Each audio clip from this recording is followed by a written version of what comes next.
InsyaAllah. Uh, jadi ini sesi pahala untuk terbuka jikalau ada hadirin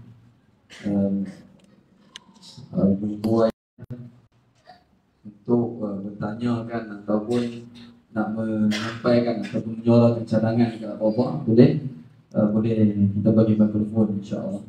Sebab tadi kan tengok daripada awal pembentangan daripada ucapan Fadil Sidi Ustaz Bazin Azizullah, kemudian Ustaz kemudian Sidi Rahim sendiri tentang mengenai al-Isyraq.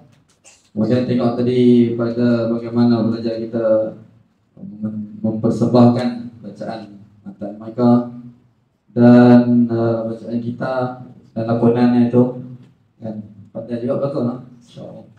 Baik, dan itulah sedikit sebanyak yang berlaku sehari-hari lah di Al-Isyraq di pondok kita.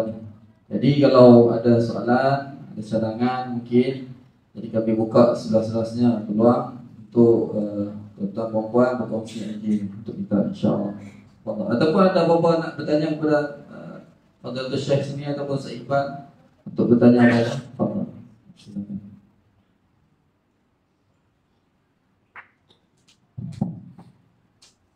Fadil. Silakan tuan-tuan. Pertamanya tentang pembinaan Al-Isyraq. Kenapa dibina macam ini? Mungkin jika ceramah tadi memang tak cukup masalah, tak tahu mana yang perlu diterangkan. Jadi kalau disoal mungkin itulah bagian yang perlu kami terangkan. Karena konsepnya sudah penuh di kepala bertahun-tahun, jadi tak pernah tahu mana yang perlu, mana dulu yang dijelaskan. Mungkin mesti ditimbulkan persoalan baru boleh diterangkan.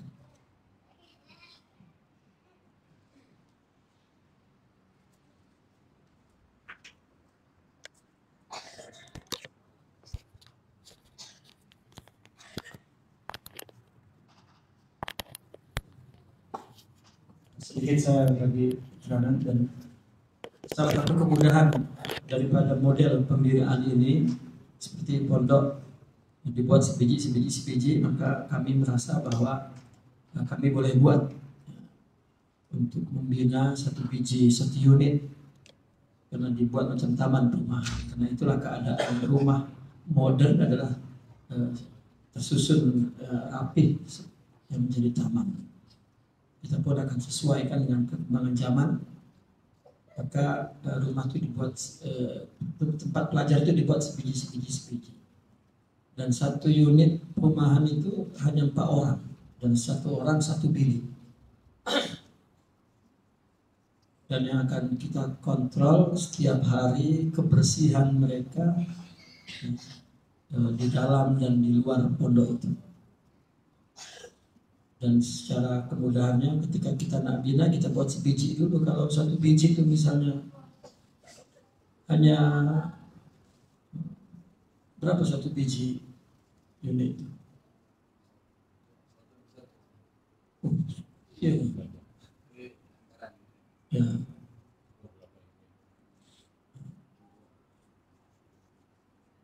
Misalnya 50-60 ribu pun dah terbit. Mungkin kontraktor itu paham berapa membina itu 1 biji. Kalau di Indonesia saya lihat rumah kecil itu yang kecil, taman perumahan 50 juta. Dah jadi, isinya tak ada lah pembinaannya. Itu dah jadi lah tuh. 50 juta berapa ringgit? 15.000 dah jadi. Ya, mungkin di sini lain harga barang, mungkin 50-60. Nah, boleh. Jadi orang kalau nak menyumbang pun 1 unit rumah maka mudah. Dan prinsipnya di sini tak ada yang ditingkat. Itu sebab perlu tanah itu luas. Karena nak jadi kota, nak jadi Madinatul Ilm. Silakan jika ada yang bertanya.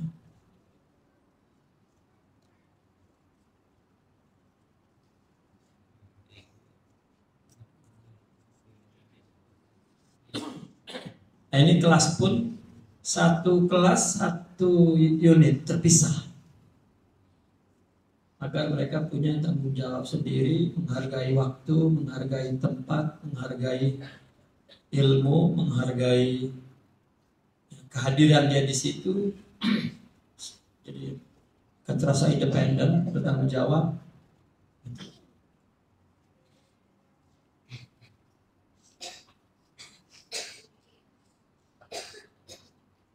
Majelis ini, masjid ini untuk aktivitas sholat, hafazan Quran, dan mau'izah, nasihat-nasihat dalam tarbiyah, ruqyah, zikir, dan lain sebagainya.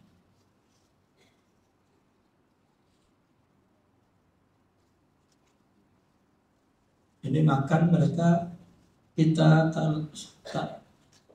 tak boleh ada di pondok, di asrama dia, tempat tidur dia tak boleh masak. Tak boleh ada bau ikan asin, bau yang mesti bersih. Kecuali ada pantry untuk minum teh, minum kopi, minum snack-snack ringan, itu disediakan. Tapi makan sepenuhnya di sini. Berbeda mungkin asatidzah, ada istri dia masak di rumah sendiri. Ini makan dengan makan yang teratur. Dan yang memiliki kedai ini adalah pondok. Semua kedai-kedai itu banyak, mungkin macam-macam lah. Ada bakso, ada soto, ada nasi goreng, ada semua ada. Tinggal pilih. Untuk 150 pelajar dan para asatidzah. Nah, ini kedai.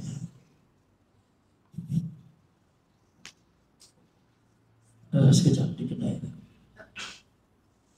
Ini pun kedai milik pondok, ya, bukan milik siapa-siapa, ini milik pondok.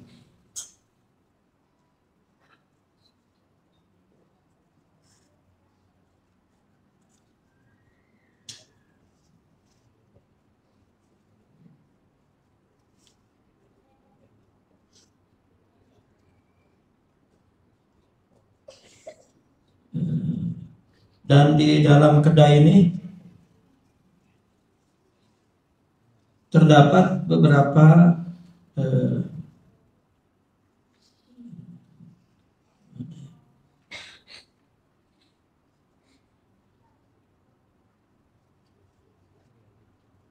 karena pondok mempunyai keperluan seperti Dolby, mereka tak basuh sendiri, jadi ada Dolby 2 yang luas sedikit untuk 150, dan juga ada kedai buku, keperluan kitab-kitab mereka ada di situ, dan pakaian pelajar juga dijual di situ, semua dibeli di situ.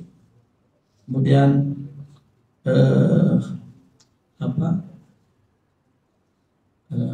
macam market, supermarket ya, keperluan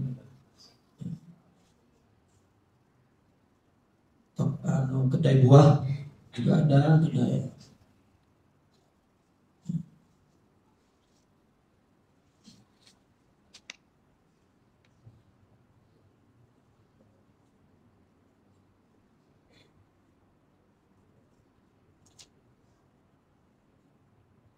ini dalam munasabah.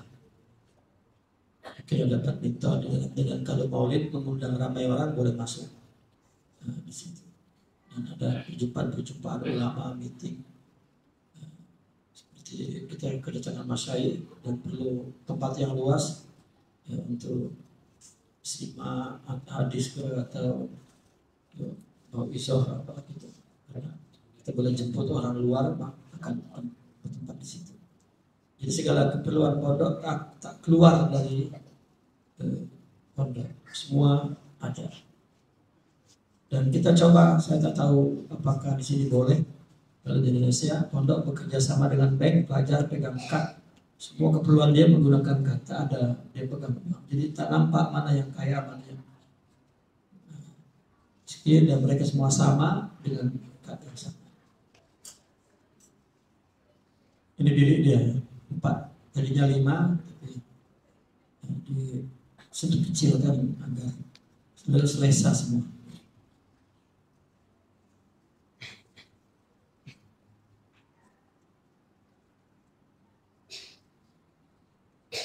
Kenapa bilik ini setoran satu? Nah, karena dia datang untuk istirahat. Kalau pondok tuh tempat tidur tuh ramai orang datang tuh tak boleh istirahat. Mesti bual-bual, ada yang kedua, ada yang tak selesai dengan semua. Dan ada perkara-perkara moralitas yang kita tak tahu.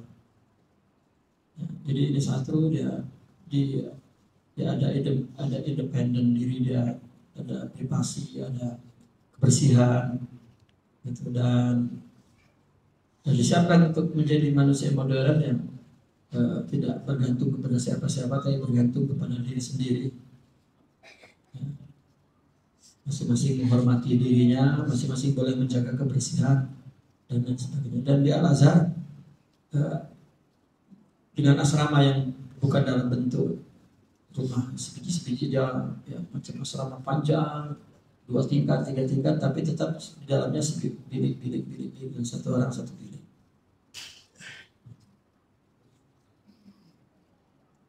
Ada di Indonesia buat macam ini, dia 7 bilik, tapi yang ketujuh itu ustadz, jadi dia letak satu ustadz di situ. Jadi sehingga terkawal. Ada lagi yang macam itu. Saya pikir ini adalah satu keperluan modern, ya. Keperluan modern untuk menghargai manusia modern, yang akan kita didik ulama ya, dengan masyarakat yang modern, maka dia mampu menjadi pimpinan ya, manusia di zaman ini.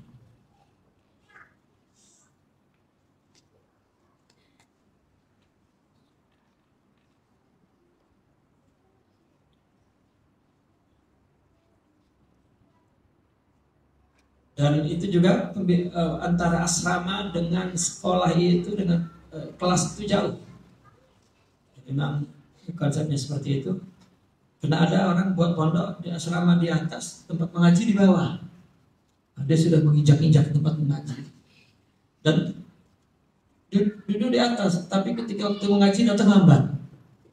Padahal ya, melompat saja sudah masuk bilang, karena dia tak menghargai tempat itu. Dia tak ada usaha untuk datang, ya, tapi dipisahkan jauh. Jadi bilik itu untuk istirahat. Nah kalau tak orang istirahat naik ke atas tidur, ini pun membuat diri malas dan tidak menghargai waktu, tidak menghargai. Jadi mereka tidak mengaji, pergi ke sini. Mereka ada keperluan, maka mereka boleh berjalan di sekitar ini. Semua keperluannya ada di sini. Jadi kalau kita larang mereka tak keluar, mereka selesai. Ini pelajar kita larang keluar, tapi kita masukkan ke dalam satu tempat, seperti jangkrik, tahu jangkrik? Masukkan dalam bumbung, wah, kita tak tahu cerita hatinya, rusaknya kecerdasan dia, rusaknya jiwa kritis dia rusak, banyak yang rusak. Saya menyadari begitu menerima pelajar rupanya cerdas-cerdas, sehingga saya berpikir mungkin kecerdasan seperti Imam Bukhari ada, tapi zaman tak menampungnya. Pondok dihinakan, tidak diangkat tinggi-tinggi, disanjung ya, dan dididik dengan baik sehingga dia menjadi manusia modern dan tetap meninggikan agama. Kalau Islam ya'lu wa la yu'la alaih, maka kita hargai pembinaan ini setinggi-tingginya. Banyak benda secara psikologi, secara akhlak ya, konsep ini ya, untuk membangun calon-calon ulama yang tetap menjadi pimpinan di abad yang paling modern sekalipun. Karena nanti di sekitar ini pun akan diletak. Kalau dulu orang letak papan informasi kan kertas buruk ditempel di situ apa tuh kitab Bunaiti. Itu yang dulu kami bicarakan dengan Ustaz Adam di Kelantan. Ya, semua informasi. Sekarang kan orang dengan handphone ini kan sudah paham semua komunikasi di sini. Gitu. Dan itu kita isi dengan akhlak, dengan informasi agama, sehingga pelajar kita larang untuk pegang handphone, tapi keluar nanti, seram sekali itu, dendamnya kepada handphone. Ya, bagaimana ya, kita izinkan dia pegang handphone, tapi dia tahu cara memanfaatkannya seperti apa. Itu perlu fasiliti yang cukup. Kalau tidak, tak mungkin. Ini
sebetulnya masih banyak lagi keperluan pondok ini, seperti untuk mereka riyadhah, ya, kolam renang misalnya, kolam, dan untuk memanah kuda, itu seperti di Temboro. Ya. Temboro itu tempat kuda saja berapa ekar untuk kuda saja, untuk memanah itu. Dan saya dulu di pondok tahun 79 pergi ke pondok. Itu sudah ada kolam renang untuk pelajar memandi, kolam mandi. Cuman tingkat kebersihannya kan masih rendah dulu. Ya, karena dari sunnah kan berenang itu. Jadi ini pun asas sangat yang kita nak bina nih untuk keperluan pondok, ya, dengan tidak meninggalkan semua sunnahnya, tetapi sejajar dengan manusia modern. Jadi sekarang orang sunnah itu, orang apabila tampil Islam itu macam orang primitif tampilannya. Karena pondoknya primitif gitu.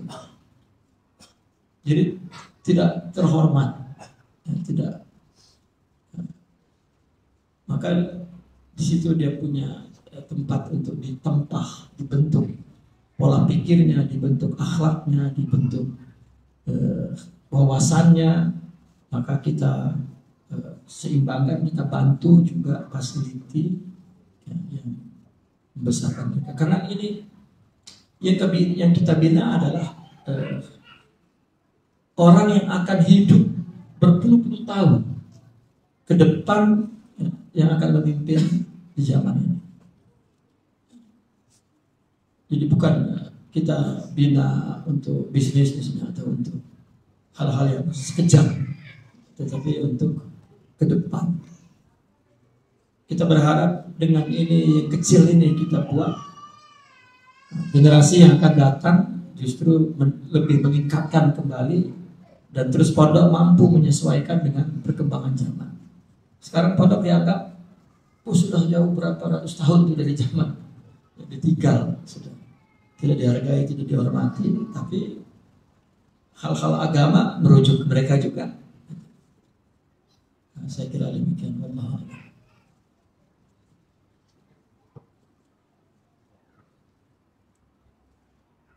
Silakan kalau ada soalan.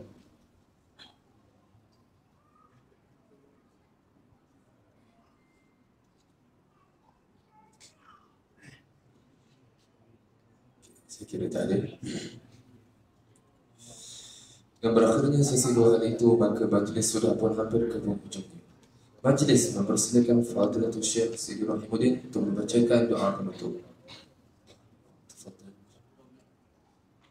Allahumma salli ala sayyidina Muhammad wa ala alihi wa sahbihi wa barik wa sallim. Alhamdulillahi rabbil alamin. Hamdan yu'afi ni'amahu wa yukafi'u majidah. Rabbana lakal hamdu laka syukur. Wa atini sultani. Allahumma ya Allah, ighfir lana dhunubana wa israfana. Kullu dhalika min indina. Allahumma ya Allah, innaka ta'lamu ma fi asrarina faqbal ma'dziratana wa ta'lamu hajatana. Waghfir lana dhunubana wa ta'lamu ma fi anfusina. Waghfir lana dhunubana wa ta'lamu hajatana fa'atina subhana ya Allah. Maghfir lana min khasyatika ma tahulu bihi bainana wa baina ma'asik, wa min ta'atika ma tuballighuna bihi jannatak, wa min ta'atika ma tuballighuna bihi jannatak, wa min al-yaqin ma tuhawwinu bihi alaina masa'ib ad-dunya. Allahumma bi asma'ina wa absarina wa quwwatina ma ahyaytana. Allahumma lakal hamdu ya man 'allama al-anbiya wal mursalin. Allahumma lakal hamdu ya man 'allama al-malaikatul muqarrabin. Allahumma lakal hamdu ya man 'allama al-ulama al-amilin. Allahumma lakal hamdu ya man 'allama al-awliya was salihin. Allahumma ya mu'nis kulli wahid wa ya sahibi kulli farid wa ya qariban ghairi ba'id wa ya syahidan ghaira ghaib wa ya ghaiban ghaira maqlub. Salli ala sayyidina Muhammadin abdika wa nabiyyika wa rasulika tasliman katsira. Allahumma alhimna ilman na'rifu bihi awamiraka wa najtanibu bihi nawahik, warzuqna balaghata fahmin nabiyyin wa fasahata hifdzil mursalin. Allahumma ya mu'allim Musa alimna, ya mufhim Sulaiman fahimna, wa ya mu'tibuhan hikmah wa fasral fitah wa atayna hikmah. Allahumma la sa'ala illa ma ja'altahu sa'ala fa anta taj'alul huzna idha shi'ta sa'ala. Allahumma innaka ta'lamu ya Allah, waqdi hajatana waqdi hajatana waqdi hajatana, nawwir qulubana, tsabbit imanana, washrah sudurana, wa ila khairi qaribna wa nisa'alati waqdi ya Allah hawaijana fid dini wa dunya wal akhirah. Allahumma ya man qulta wa qalakal haqq wa yu'allimukumullah, ij'alna min ibadikal muttaqin wa 'allimna ma yanfa'una wa anfa'na bima 'allamtana wa zidna ilman wa amalan wa fiqhan wa ikhlasan fid din. Allahumma ya Allah, ij'al alsinatana amirah bi dzikrika wa qulubana bi khasyatika wa salina bi ta'atika, innaka 'ala kulli syai'in qadir. Subhana rabbika rabbil izzati amma yasifun wa salamun 'alal mursalin walhamdulillahi rabbil alamin. Assalamualaikum warahmatullahi. Amin, amin, amin ya rabbal alamin. Dengan ini berakhirlah majlis Anwar Liqa Mahabbah BMNI bagi tahun 2024.